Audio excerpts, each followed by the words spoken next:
आपण पाहताय the Vidarbha news, विदर्भाचा बुलंद आवाज।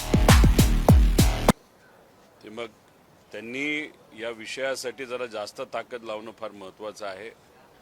ते सत्तेत आहेत, आम्ही विरोधात आहोत। आम्ही आमच्या परीने त्या ठिकाणी लढतोय। अख्खा महाराष्ट्र मीडियापासून ते सामान्य कार्यकर्त्यांपर्यंत ज्यांचं राजकारणाशी काही घेणं देणं नाही असे सुद्धा अनेक नागरिक हे दादांच्या बाजूने आवाज उठवत आहेत की दादांना न्याय मिळाला पाहिजे। मग याच्यात त्या पार्टीचे जे प्रमुख आहेत आणि ते परिवारातले एक आहेत, त्यांनी अजून जास्त ताकद लावली तर मला असं वाटतं की नक्कीच आपल्याला अजितदादांना न्याय देता येईल। पण साधा FIR जर महाराष्ट्रात होत नसेल, घाटकोपरला जो काही 2019ला ॲक्सिडेंट झाला त्या ॲक्सिडेंटमध्ये म्हणजे विमानाचाच ॲक्सिडेंट झाला होता, तिथं किरीट सोमय्या गेल्यानंतर FIR घेतला गेला।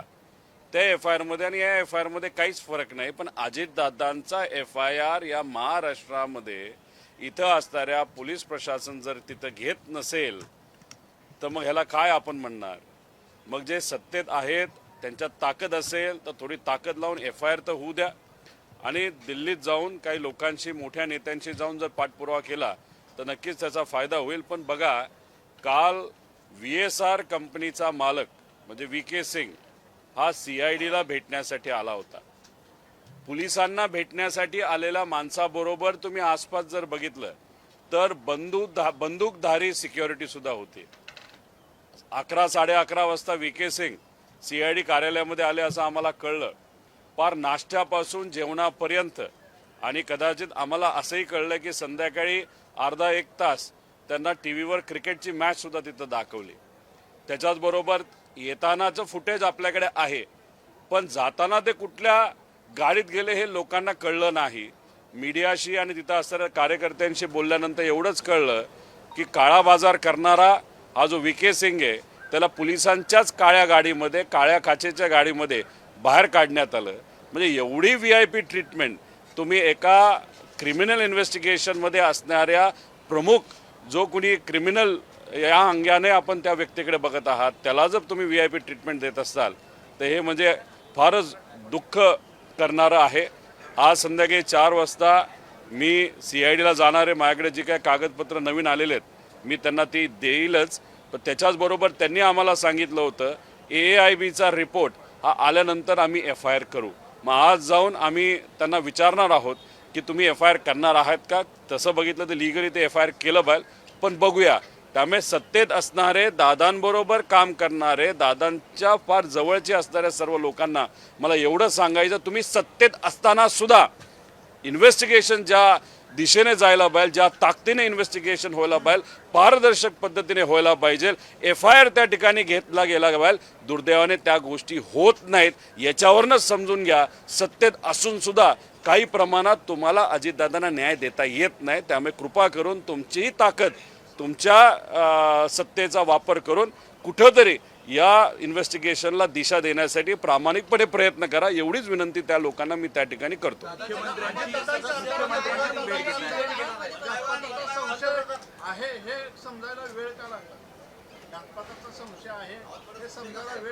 नाही, तो त्यांना विचारलं पाहिजे, त्यांना त्या ठिकाणी उशीर का लागला। आता ठीक आहे, आम्ही आमच्या लेवलवर तिथं लढतोय। आमचं फक्त एवढंच, जेवढा उशीर केला जाईल तेवढे कागदपत्र हे रंगवले जातील, हे आम्ही सुरुवातीपासून तिथं सांगतोय। म्हणूनच तुम्ही जर बघितलं तर महिना, आता 1.5 महिना होईल काही दिवसानंतर, तरी सुद्धा त्या VK सिंगला नाही तर त्याच्याकडे असणारे कागदपत्र अजून सुद्धा ताब्यात घेतले नाहीत।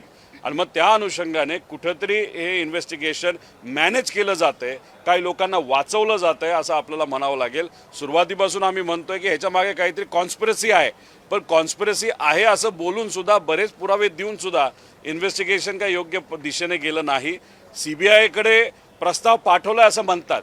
सुशांत सिंगच्या बाबतीत तिथे बिहारच्या मुख्यमंत्र्यांनी प्रस्ताव पाठवल्यानंतर 2 दिवसामध्ये प्रस्ताव हा CBIने स्वीकारला आणि महाराष्ट्रातला मराठी नेता दुर्दैवी मृत्यू त्या ठिकाणी ॲक्सिडेंटमध्ये होऊन सुद्धा CBIकडे हा प्रस्ताव पाठवून सुद्धा 22 दिवस झाले तरी प्रस्ताव तिथं स्वीकारला जात नाही। हे का, हे प्रश्न लोकांना पडलेत, पण सत्तेत असणाऱ्या लोकांना सुद्धा हे पडले असावेत मला असं वाटतं। त्यामुळे कसा ज्या पद्धतीने पाठपुरावा करता येईल तो करावा व कृपा करून न्याय द्यावा एवढीच विनंती तिथं करतो।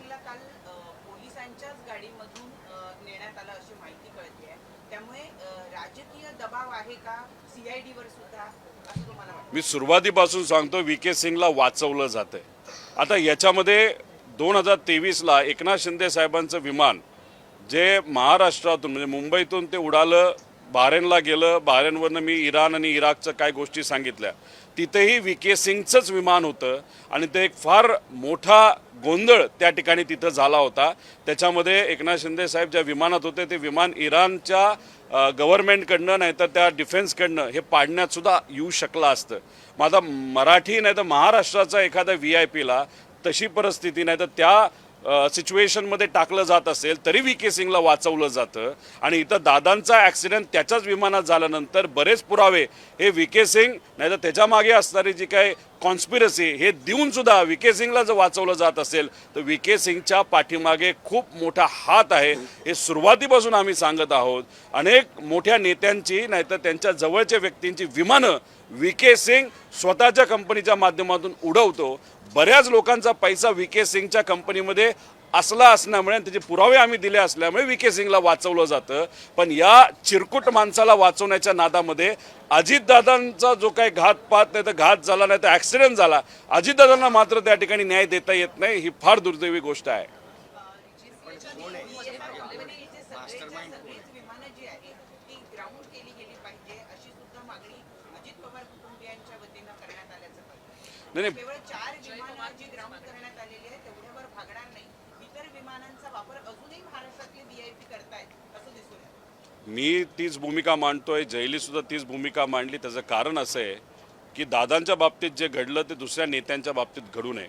त्याच्याचबरोबर दुर्दैवी गोष्ट एवढीच की आम्ही VSRच्या विरोधात लढतोय आणि तिथं सुनित्रा काकींचं जे काय ऑफिस आहे, जे कार्यालय, जे अधिकारी आहेत त्यांना एवढं कळत नाही की नाशिकला जाताना ज्या विमानातून त्या चालल्या होत्या ते सुद्धा VSRचंच होतं. त्यामुळे या बाबतीत कुठेतरी काळजी घेणं फार महत्त्वाचं आहे. जर लेअर जेटच्या बाबतीत नाही तर जे काही ॲक्सिडेंट झालेलं अजितदादांचं विमान असेल, 23ला झालेलं ॲक्सिडेंट असेल आणि याच्या आधी काही गोष्टी तिथं घडल्या होत्या, ह्याच्यामध्ये जर VSR हे इन्वॉल्ड असेल तर मग एका विमानाच्या बाबतीत जर काम चुकारपणा ते करत असतील तर मग दुसऱ्या विमानाच्या बाबतीत सुद्धा काम चुकारपणा करू शकतील. नाही तर मग असं कोणातरी सांगायचा प्रयत्न आहे का की अजितदादांच्याच विमानामध्ये काम चुकारपणा केला, तो माहिती होता, मग त्याच्या मागे काहीतरी एक कॉन्स्पिरसी होती, त्याच्या मागे घात करण्याचं कुठंतरी प्लॅनिंग झालं होतं म्हणून दादांच्या बाबतीतच ते विमान वापरलं गेलं. दुर्दैवाने दादांच्या बाबतीत तो ॲक्सिडेंट झाला. ही गोष्ट काही लोकांना माहिती असल्यामुळे त्यांच्या मनामध्ये असेल की नाही दादांचा विमानामध्ये मुद्दामूनच ते आपण क्रॅश केलं, बाकीच्या विमानं हे क्रॅश होणार नाहीत VSRची म्हणून हे बाकीचे नेते VSRचं विमान वापरतात का? मग कुठंतरी आतली एखादी गोष्ट या नेत्यांना लोकांना माहीत आहे का असा प्रश्न साहजिकच त्या ठिकाणी निर्माण होतो.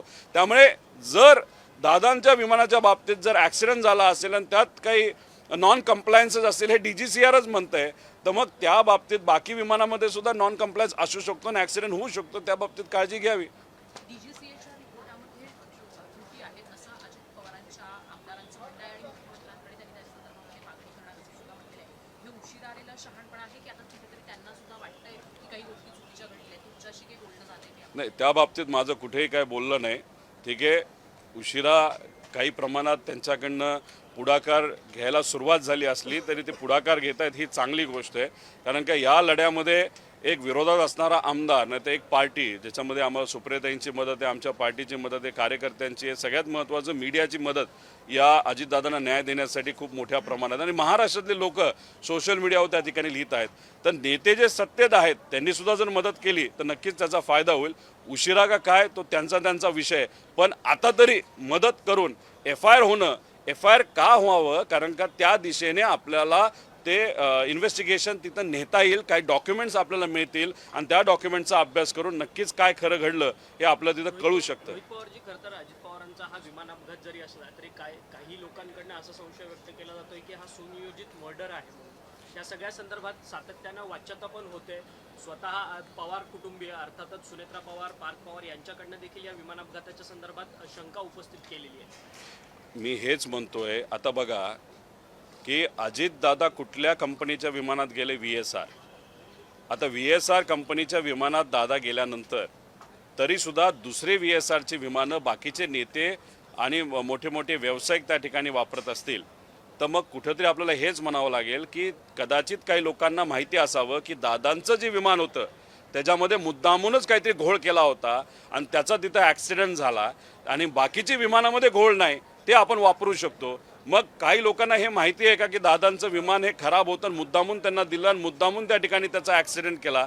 मग आम्ही त्याच अँगलनी बोलतोय की टेक्निकल इन्व्हेस्टिगेशन AAIB करते पण ते सुद्धा त्यांच्या अधिकाऱ्यांना वाचवण्याचा प्रयत्न करते आणि VSRला.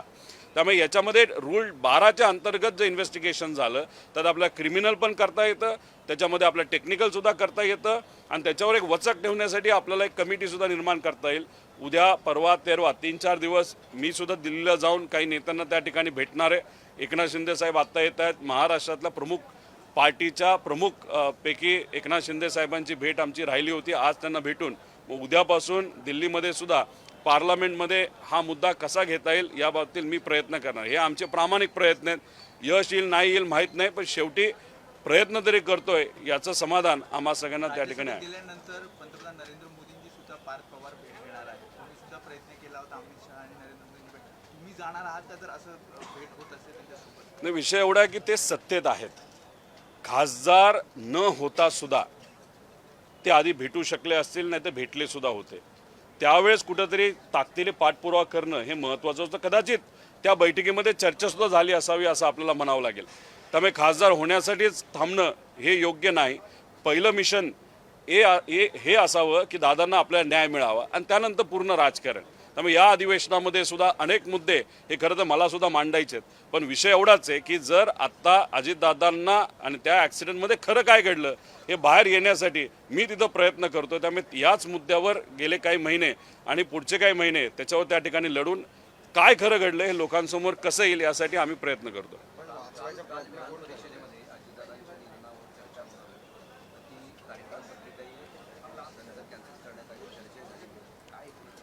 नाही, त्याच्यावर जास्त मी काय बोलणार नाही. पण असं कळतं की सोमवार मंगळवारी त्या बाबतीत चर्चा होईल. पण तरी सुद्धा जर पुढच्या आठवड्यात ती चर्चा झाली नाही पण मग ते दुर्दैवी गोष्ट आहे असं आपल्याला म्हणावं लागेल. दादा पण यामागे मास्टर माइंड कोण आहे? वारंवार संशय व्यक्त केला जातोय पण कोण आहे नेमकं याच्या मागे? कुठंतरी आम्ही जी काय माहिती गोळा केलेली आहे, जी काय माहिती आमच्याकडे आलेली आहे त्याच्यामध्ये आपण जर बघितलं तर एवढी मोठी ताकद VSRला आणि DGCAच्या काही अधिकाऱ्यांना आणि काही इतर लोकांना वाचवण्याचा प्रयत्न त्या ठिकाणी केला जातोय. त्याचा अर्थ आपण ज्या दिशेने चाललेलो आहे ती योग्य दिशा आहे. नक्कीच लवकरच याच्या पाठीमागे कुठली संस्था आहे का व्यक्ती आहे हे आपल्याला कळल्याशिवाय त्या ठिकाणी राहणार नाही. त्यामुळे आपण इन्व्हेस्टिगेशन करत असताना खोलात जाणं फार महत्त्वाचं आहे. त्यामुळे पूर्वी काय गोष्टी घडल्या होत्या, आत्ता काय घडल्यात, एकनाथ शिंदे साहेबांचंच विमान बिना परवानगीचं इराणमध्ये का गेलं, त्यांना तिथं कशाला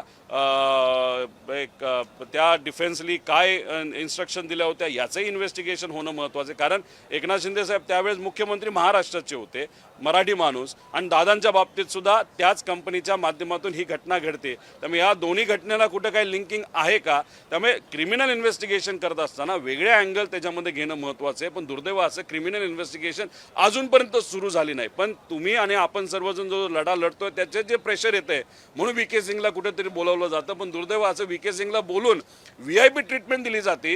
पोलीस स्टेशनला प्रायव्हेट सिक्युरिटीचे लोक बंदूक घेऊन त्या ठिकाणी आत जातात. याच्यामध्ये म्हणजे CIDची पण किंमत राहिली का असा प्रश्न पडायला लागला.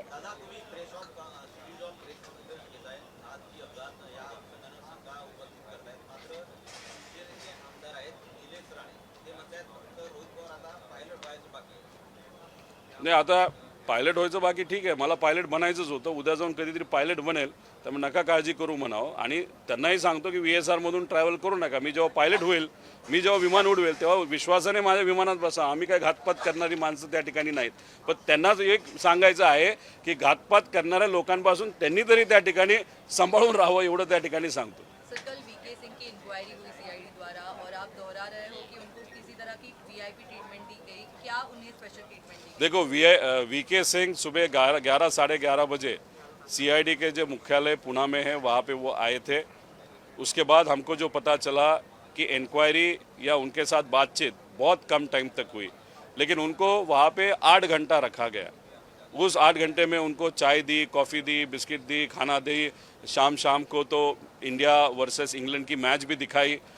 अभी वो आते वक्त खुद के प्राइवेट गाड़ी में आए, लेकिन सीआईडी के ऑफिस में आते वक्त प्राइवेट सिक्योरिटी वो लेके आए थे जिनके पास गन्स भी थे।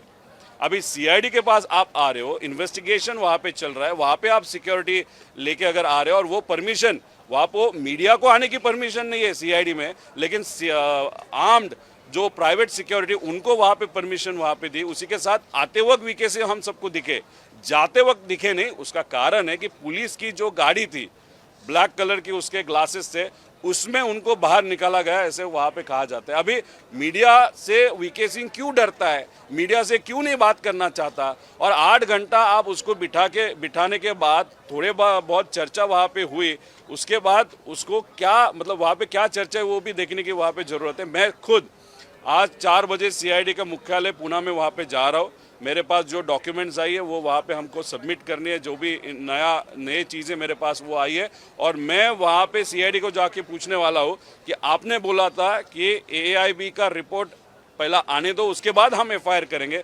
अभी रिपोर्ट आके 5 दिन हो गया, अभी हमारी अपेक्षा है कि आज हम वहाँ पे जाने के बाद एफआईआर वहाँ पे ली जाएगी। पॉलिटिकल प्रेशर किसके द्वारा डाला जा रहा है? मैंने अगर आप देखें तो बहुत सारे प्रेजेंटेशन के माध्यम से जो सत्ता में पार्टियां हैं, जैसे कि टीडीपी पार्टी है, उनका लिंकिंग आप सबके सामने हमने लाया था।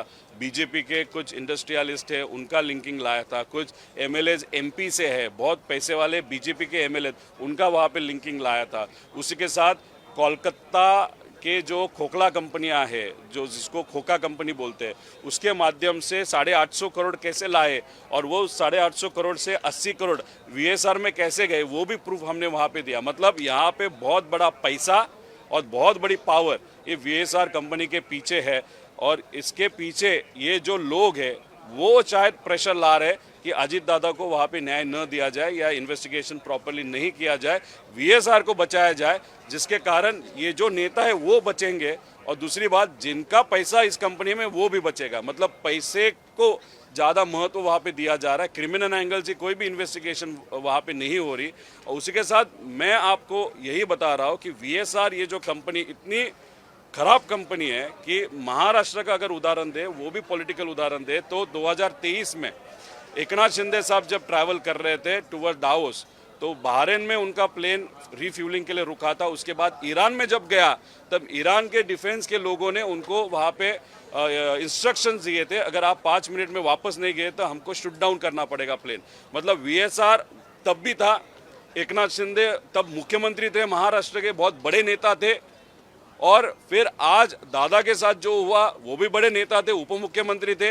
अभी वीएसआर दोनों में कॉमन है, वीके सिंह दोनों में कॉमन है। वीके सिंह का और बड़े बड़े नेता और बिजनेसमैन का रिलेशन हमने आप सबके सामने, लोगों के सामने वहाँ पे लाया। तो कोई ना कोई तो भी इस कॉन्स्पिरेसी के पीछे है। दादा के बारे में तो कॉन्स्पिरेसी है, हम तो बोल ही रहे, लेकिन एकनाथ शिंदे साहब के पीछे भी कि कॉन्स्पिरेसी थी क्या, वो रिसर्च या इन्वेस्टिगेशन करने की बात है।